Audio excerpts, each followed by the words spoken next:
Maria Xavier 84 ஞாபகப்பர் ஆலயம். இன்றைக்கு நாம் பார்க்க போகின்றது மணிகுண்டை பார்க்க போகின்றோம். பழைய ஆலயத்தினுடைய மணிகுண்டு. அந்த மணிகுண்டுக்கு ஆலயத்துக்கும் தொட்டு செவர் இருந்திருக்கின்றது, ரெண்டுக்கும் கனெக்ஷன் இருந்திருக்கின்றது. இந்த மணிகுண்டிலிருந்து தரையிலிருந்து 2 ஸ்டெப் ஏறி மணிகுண்டுடைய தரைக்கு செல்ல வேண்டும்.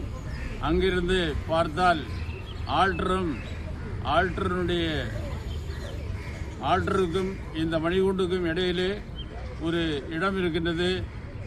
அந்த இடத்திலே தான் கொயர் பாடிக்கொண்டிருந்தது. இப்போது நாம் பார்ப்போம்.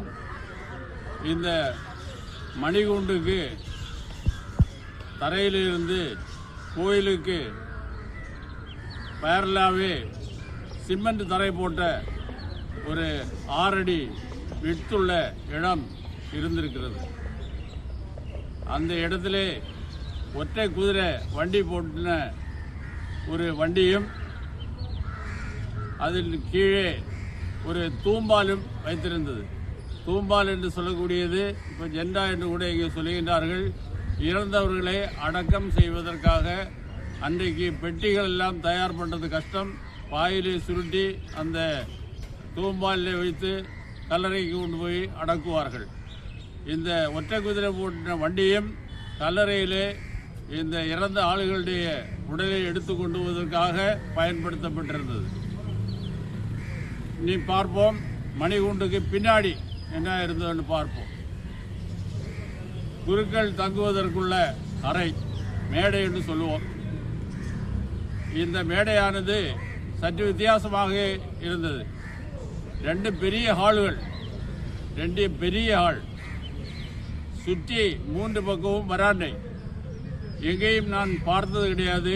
இப்படி குருக்கள் தங்குவதன் இடத்திலே பெரிய வராண்டை போட்ட அந்த ரூம்ஸை நான் பார்த்தது கிடையாது. 3 பக்கம் வராண்டை. கொஞ்ச நாளுக்கு பின்னதான் அது தெரிந்தது. இந்த வராண்டை என்று சொல்லக்கூடியது ஒரு முக்கியமான காரியத்திற்காக பயன்படுத்தப்பட்டிருந்தது. கிறிஸ்துமஸ் அன்றைக்கு பூசை நடந்தது 12 மணிக்கு. மக்கள் எல்லோரும் கோயிலுக்கு வந்தார்கள். மேடைக்கு பின்னாடி போய் பார்க்கும்போது தான் தெரிகின்றது, முழுக்க முழுக்க மாட்டு வண்டிகள்.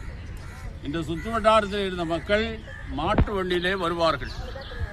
திருப்பலியை முடித்துவிட்டு அந்த வராண்டையிலே படுத்து தூங்கிவிட்டு அவரவர்கள் வீட்டுக்கு செல்வார்கள். அதுக்கு பின் அந்த மேடைக்கு பின் சாமியாருடைய குசிலி இருந்தது. அதாவது அவருடைய உணவு தயாரிப்பு அறை. அந்த அறையிலே பக்கத்திலே ஒரு அறை இருந்தது. அதிலே அந்த குசிலிக்கார் தங்கிக் கொள்வார்கள். இப்போது அந்த இடத்தை விரிவாக்கம் செய்து வேதியர் அவர்கள் தங்கிக் கொண்டிருக்கின்றார்கள்.